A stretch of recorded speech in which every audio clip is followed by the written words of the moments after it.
Mega shout out. Good morning mga idol. Shout out nga pala dyan sa mga solid supporters, non-supporters. Salamat sa inyong walang sawang suporta mga idol. Ayan mga idol, flex ko lang yung taniman natin mga idol na malunggay. At itinanim lang ito sa may backyard lang mga idol. Tingnan mo naman mga idol yung dahon niya mga idol. Sobrang taba. Mayroon din tayong lemongrass na libre mga idol. Panalo ito sa native chicken, tinulang chicken mga idol. At gulay. Naku. Mabango talaga ito mga idol. Itong iparis mo mga idol sa gulay. Itong lemongrass. Mabango. Ayan. Tingnan mga idol. Yung dahon. Sobrang taba mga idol. Mga idol. May lemongrass. Tingnan mo naman yung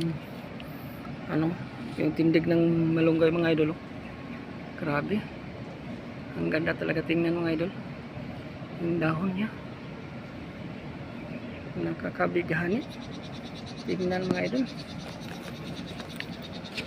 At mayroon din tayong libreng saluyot plants mga idol. Ayun mga idol. Taba masyado mga idol. Yung saluyot. At may okra.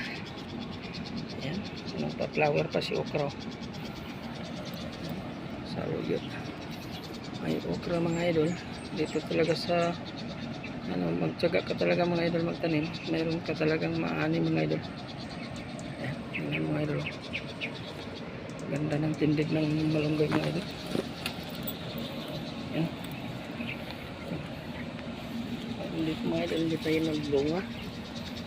Yung okra. Yung iba. Tingnan mo mga idol.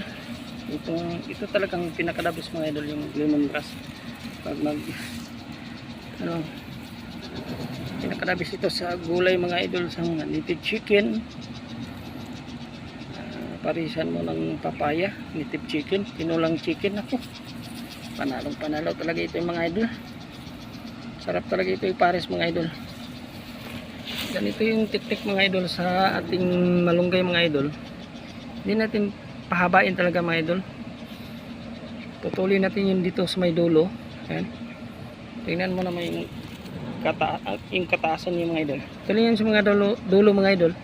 Para sa may gilid-gilid lang siya mag-produce ng bunga.